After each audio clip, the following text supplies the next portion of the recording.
ሰላም ጤና ይስጥልኝ የቻናላችን ቤተሰቦች፣ ዛሬ በብዙዎቻችን ላይ በተለይም አጫጭር ልብሶችን፣ ቁምጣዎችን ወይም ቀሚሶችን ለመልበስ ስንፈልግ ትልቅ የራስ መተማመን ማጣት የሚፈጥርብን አንድ እጅግ አሳሳቢ የውበት ችግርና መፍትሄውን በሰፊው ይዘንላችሁ ቀርበናል። እሱም የጉልበትና የክርን መጥቆር ነው። ይህ ችግር በአብዛኛው የሚከሰተው በተፈጥሯችን ሳይሆን በዕለት ተዕለት እንቅስቃሴያችን ምክንያት ነው። ጉልበታችን ጠንካራ መሬት ላይ ስናሳርፍ፣ ስንንበረከክ ወይም ክርናችንን ጠረጴዛ ላይ ስናስደግፍ በሚፈጠረው ተደጋጋሚ ግጭት ምክንያት የቆዳችን ክፍል ራሱን ለመከላከል ሲል እየደነደነ እየሻከረና የሜላኒን ምርቱ እየጨመረ በመሄዱ ጥቁረት ይፈጠራል። ታዲያ ዛሬ ውድ የሆኑ ኬሚካል ክሬሞችን ወይም የሌዘር ሕክምና ሳያስፈልጋችሁ ሙሉ በሙሉ በቤታችሁ ውስጥ በሚገኙ ጤናማና 100% ተፈጥሯዊ በሆኑ ነገሮች ብቻ ጉልበታችሁን መልሳችሁ የምታጠሩባቸውን 5 ምርጥ ዘዴዎች እያንዳንዳቸው ደረጃ በደረጃ እንዴት እንደምናዘጋጅና እንደምንጠቀምባቸው በሰፊው እንመለከታለን። ቪዲዮውን እስከ መጨረሻ በመከታተል ለእናንተ የሚስማማችሁንና በቀላሉ የምታገኙትን ዘዴ መርጣችሁ መጠቀም ትችላላችሁ። ከዛ በፊት ቻናላችንን ሰብስክራይብ እና ላይክ ማድረግ እንዳረሱ። የሎሚና የቤኪንግ ሶዳ ውህድ። ይህ መንገድ በአጭር ጊዜ ውስጥ ፈጣን ለውጥ ለማየት የመጀመሪያ ምርጫችን ነው። ሎሚ በተፈጥሮ ከፍተኛ የሆነ የቪታሚን ሲ እና የሴትሪክ አሲድ ይዘት አለው። ይህም ቆዳን ለማቅላትና ጥቁረቱን ለማጥፋት የሚረዳ ተፈጥሯዊ ማቀያ ነው። ቤኪንግ ሶዳ ሻካራና የደነደነውን የሞተ የቆዳ ክፍል በኃይል የመፈቅፈቅና የማለስለስ አስገራሚ አቅም አለው። መጀመሪያ አንድ ትልቅና ጭማቂ ያለው ሎሚ ወስዳችሁ 2 እኩል ቦታ ትከፍሉታላችሁ። በመቀጠልም በአንደኛው ቁራጭ ላይ 1 የሻይ ማንኪያ የሚሆን የቤኪንግ ሶዳ ዱቄት በላዩ ላይ ትነሰንሳላችሁ። በዚህ ጊዜ ሎሚውና የቤኪንግ ሶዳው ሲገናኙ ኬሚካላዊ ምላሽ በመፍጠር አረፋ ይፈጥራሉ። ልክ አረፋ መፍጠር ሲጀምር ሎሚውን በቀጥታ በጠቆረው ጉልበታችሁ ላይ በማስቀመጥ ቀስ እያላችሁ በክብ እንቅስቃሴ ለ5 ደቂቃ ያክል በደንብ ታሹታላችሁ። ማሸታችሁን ከጨረሳችሁ በኋላ ውህዱን ቆዳችሁ ላይ ለ10 ደቂቃ ያክል ሙሉ በሙሉ እንዲያርፍ ትተውታላችሁ። በመጨረሻም ለብ ባለ ውሃ በደንብ ታጥባችሁ በንጹህ ፎጣ ታደርቁታላችሁ። በሳምንት 3 ወይም 2 ጊዜ በመጠቀም ፈጣን ምላሽ ያግኙ። ሬት ቆዳን በማደስ በማቀዝቀዝና ጥቁረትን በማጥፋት ረገድ በዓለም አቀፍ ደረጃ የታወቀ ተክል ነው። በተለይ በግጭት፣ በድርቀት ወይም ለረጅም ጊዜ ለፀሐይ ሙቀት ተጋልጦ የጠቆረን የጉልበት ቆዳ መልሶ ለማከምና የቆዳ ሴሎችን ሕይወት ለመስጠት እጅግ ፍቱን ነው። አንድ አነስ ያለ ሬት ወስዳችሁ ጎንና ጎኑ ያለውን እሾህ ካነሳችሁ በኋላ መሃል ለመሃል ትሰነጥቁታላችሁ። በውስጡ ያለውን ንጹህ ጄል በማንኪያ ወይም በቢላዋ ፍቃችሁ ታወጡታላችሁ። ይህንን ጄል በቀጥታ በጠቆረው ጉልበታችሁና ክርናችሁ ላይ በደንብ በመቀባት በጣታችሁ ለ5 ደቂቃ ያክል ማሳጅ አድርጉት። ይህንን ሕክምና ማታ ማታ ከመተኛታችሁ በፊት ብታረጉት ይመረጣል። ከተቀባችሁ በኋላ መታጠብ አያስፈልጋችሁም፣ ምክንያቱም ቆዳችሁ ጄሉን በራሱ ጊዜ መጥቶ ስለሚያስቀር ነው። ለ20 ደቂቃ ወይም ሌሊቱ ሙሉ መተው ትችላላችሁ። ሬት ምንም አይነት የጎንዮሽ ጉዳት ስለሌለው ይህንን ዘዴ በየቀኑ ማታ ማታ መጠቀም ትችላላችሁ። የድንች ጭማቂ። ድንች በውስጡ ተፈጥሯዊ ካታኮሌዝ የተባለ ኢንዛይም አለው።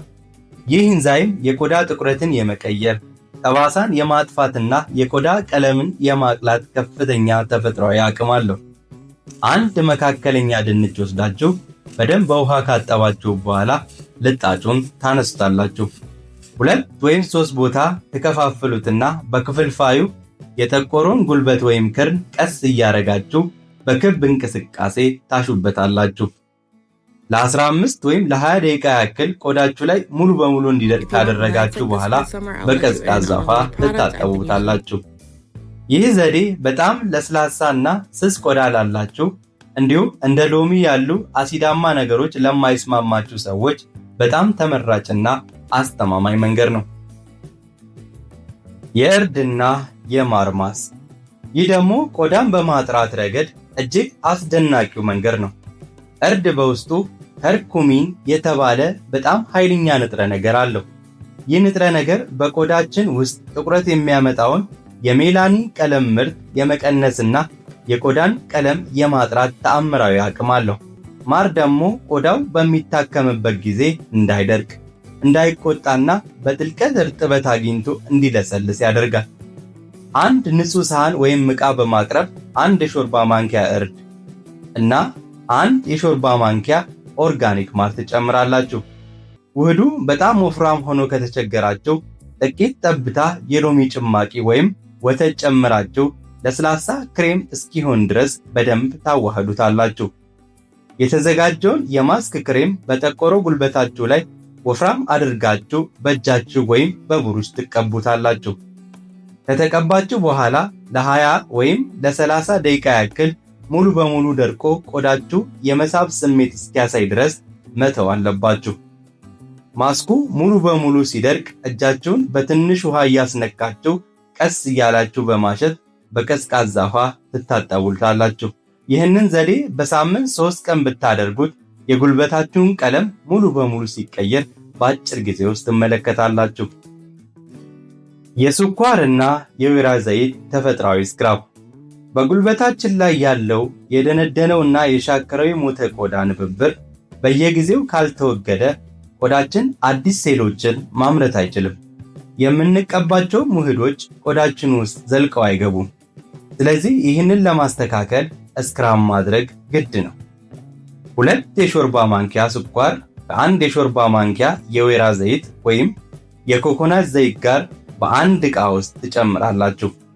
በመቀጠልም በደንብ እስኪዋሃድ ድረስ ታማስሉታላችሁ። ይህንን የተዘጋጀውን ውህድ በእጃችሁ በደንብ እያሻችሁ ጉልበታችሁ ላይ በደንብ ትቀቡታላችሁ።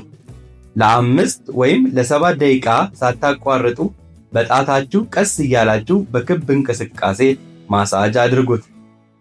ማሸቱን ስጨርሱ የሞተው ቆዳ ስለሚላቀቅ ወዲያውኑ ለብ ባለ ውሃ ታጥባችሁ በንጹህ ፎጣ ታደርቁታላችሁ። ይህ ዘዴ ወዲያውኑ ለስላሳና ብሩህ ቆዳ ይሰጣችኋል።